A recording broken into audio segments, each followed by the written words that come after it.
بسم اللہ الرحمن الرحیم۔ السلام علیکم، کیسے پیارے بچوں؟ امید کرتی ہوں خیریت سے ہوگے۔ چھٹی جماعت کے نردبان اردو کے ایک نئے سبق کے ساتھ حاضر ہوں، اور آج کا ہمارا دلچسپ سبق ہے ہم آواز الفاظ کا صحیح استعمال، صفحہ نمبر 43 کے اوپر۔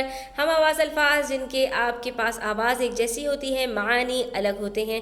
معانی ایک جیسے ہوں، الفاظ الگ ہوں، وہ مترادف ہوتے ہیں، اور معانی ایک جیسے نہ ہوں، الفاظ صرف کہ آواز صرف ایک جیسی ہو، اس کو ہم آواز کہا جاتا ہے۔ آواز سے ہے نا، ہم آواز مطلب ایک جیسی آواز۔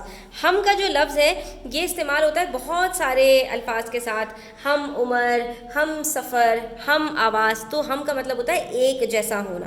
اب یہاں پر ہمارے پاس قوسین میں کچھ الفاظ دیے ہیں، ہمیں ان کے الفاظ کے معانی کو مد نظر رکھتے ہوئے صحیح طور پر خالی جگہوں کو پر کرنا ہے، ٹھیک ہے؟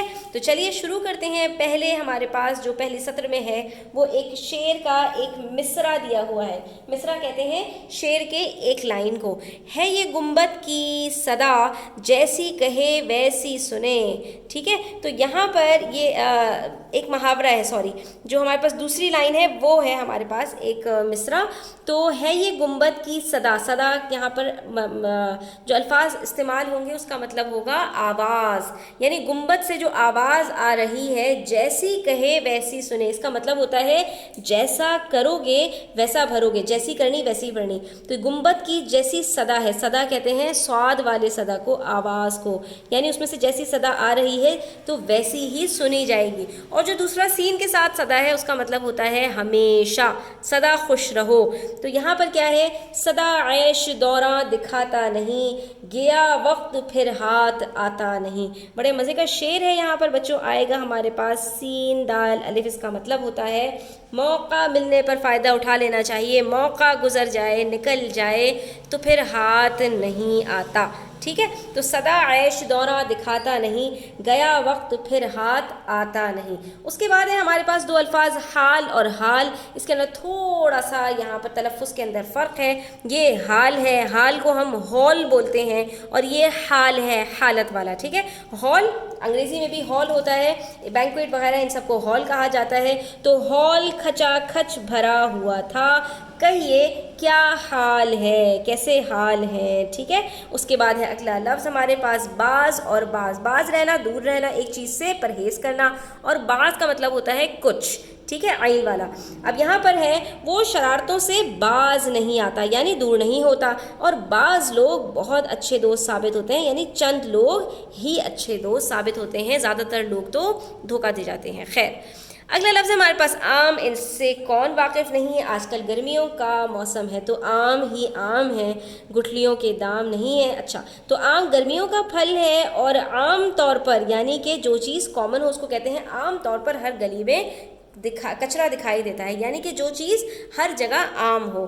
اس کے بعد ہے عصر اور عصر۔ عصر نماز کا نام ہے جو ہم شام کے وقت میں پڑھتے ہیں، اور اثر کہتے ہیں کسی چیز میں تاثیر کا ہونا، یعنی ایک چیز کا اثر دکھانا۔ تو وہ عصر کی نماز پڑھ کر کھیلنے جاتا ہے، اور اس دوا میں اثر نہیں ہے، یعنی کہ یہ اثر نہیں کر رہی ہے۔ اس کے بعد جو آپ کے پاس لفظ ہے، شاید یہ آپ کے لیے نیا ہو یا آپ نے سنا ہو۔ ایک تو ہوتا ہے نالا، جس کو ہم کہتے ہیں پانی کی چھوٹی سی ندی، اور ایک ہوتا ہے نالا و فریاد، گریہ و زاری، یعنی کہ فریاد کرنا، آہو بکا کرنا، اس کو کہا جاتا ہے نالا۔ تو یہ جو ہے کے ساتھ ہے نا نالا، اس کو کہتے ہیں فریاد کرنا، لیکن یہ جو الف کے ساتھ ہے اس کا مطلب ہوتا ہے پانی کی چھوٹی سی ندی۔ پل کے پاس ایک بڑا نالا ہے، پانی کی ندی ہے، اس کا نالا و فریاد کرنا بیکار نہیں گیا، بلکہ اس کو اس کا صلہ مل گیا۔ اس کے بعد ہے کثرت اور کثرت۔ کثرت کا مطلب بہت زیادہ ہونا، اور اس کثرت کہتے ہیں ورزش کرنے کو۔ تو یہ بھی لفظ آپ کے لیے ہو سکتا ہے نیا ہو۔ اس کے گھر میں چیزوں کی کثرت تھی، بہت وافر تھیں، بہت زیادہ تھیں، وہ کثرت کا عادی ہے، یعنی ورزش روزانہ کرتا ہے۔ ہم سب کو ورزش کرنی چاہیے، اس سے ہمارے جسم کے جو اعضاء ہیں وہ مضبوط ہوتے ہیں۔ اچھا جی، وہ اکثر حروف پر نقطے یا نقطے، نقطے قاف، ٹھیک ہے. اچھا اس کو اکثر تلفظ کرنے میں بھی آپ لوگ غلطی کرتے ہیں بچوں. تو یہ قاف ہے, یہ کاف ہے, باریک کاف ہوتا ہے لیکن یہ قاف ہوتا ہے, تو اس کو حلق سے صحیح تلفظ کیا کریں. تو وہ اکثر حروف پر نقطے لگانا بھول جاتی ہے. آپ سب کے ساتھ بھی ہوتا ہوگا اس طرح سے کہ جلد بازی میں جب ہم لکھتے ہیں تو ہمارے نقطے رہ جاتے ہیں. یہ ہر بات میں نت نئے نقطے نکالتا ہے. نقطے کہتے ہیں باریک بات کو, اہم بات کو, کام کی بات کو یا راز و نیاز کی بات کو. تو نقطہ یہ کاف کے ساتھ آتا ہے. اس کپڑے کا عرض یا عرض, ایک ہوتا ہے عرض کرنا عین کے ساتھ جس کا مطلب ہوتا ہے گزارش کرنا, ٹھیک ہے, یہاں پر اس کا کوئی جملہ نہیں ہے. ایک ہوتا ہے عرض, عرض کہتے ہیں چوڑائی کو. جیسے کہ دوپٹہ ہے تو دوپٹے کی ایک لمبائی ہوتی ہے جس کو انگریزی میں ہم لینتھ کہتے ہیں, اور ایک اس کی چوڑائی ہوتی ہے جس کو ہم انگریزی میں بریتھ کہتے ہیں, ٹھیک ہے. تو یہاں پر کس کی بات ہو رہی ہے؟ عرض سے چوڑان کی بات ہو رہی ہے, یعنی کہ جیسے دوپٹہ ہے تو اس کی چوڑان کتنی ہے. اور عرض کہتے ہیں زمین کو. اس کپڑے کا عرض کافی زیادہ ہے. کرہ, کرہ کہتے ہیں گول دائرے کو, سرکل کو. کرہ ارض یعنی کہ جو زمین کا کرہ ہے, جو ہمارے پاس ارتھ ہے, اس پر پانی کی مقدار تقریباً 70% ہے, ٹھیک ہے. تو یہ ہمارا کرہ ارض ہے اور وہ عرض ہے. کہیے آپ کے اہل و عیال, عیال کہتے ہیں بیوی بچوں کو, اہل و عیال گھر والے, آپ کے اہل و عیال کیسے ہیں؟